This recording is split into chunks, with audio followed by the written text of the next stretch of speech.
ಇದ್ರೂ ಕೂಡ ನೀವು ಇಷ್ಟ ಪಡೋರನ್ನ ಮತ್ತು ನೀವು ಇಷ್ಟ ಪಡೋದನ್ನ ದೇವರು ಯಾಕೆ ನಿಮ್ಮಿಂದ ದೂರ ಮಾಡ್ತಾನೆ ಗೊತ್ತಾ? ಇದೇ ಪ್ರಶ್ನೆಯನ್ನ ಒಮ್ಮೆ ಅರ್ಜುನ ಶ್ರೀಕೃಷ್ಣನಿಗೆ ಕೇಳ್ತಾನೆ, ಪ್ರಭು ನೀವು ಪ್ರೀತಿಸುವಂತ ವ್ಯಕ್ತಿಗಳಿಗೆ ನೀವ್ ಏನ್ ಮಾಡ್ತೀರಾ ಅಂತ.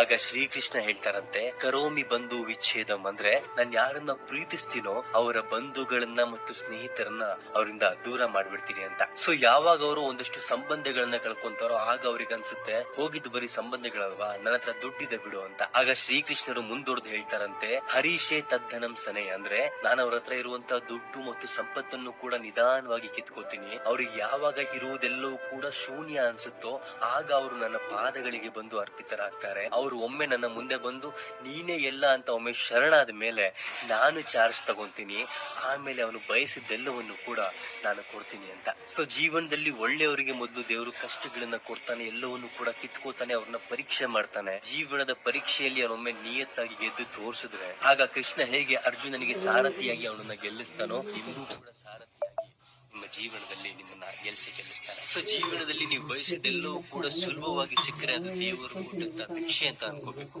ಇನ್ ಕೇಸ್ ನೀವು ಬಯಸಿದ್ದು ಸಿಕ್ಕಿಲ್ಲ ಅಂದ್ರೆ ಅದು ದೇವರು ನಿಮ್ಗೆ ಕೊಡ್ತಿರುವಂತ ರಕ್ಷೆ ಅಂತ ಅನ್ಕೋಬೇಕು.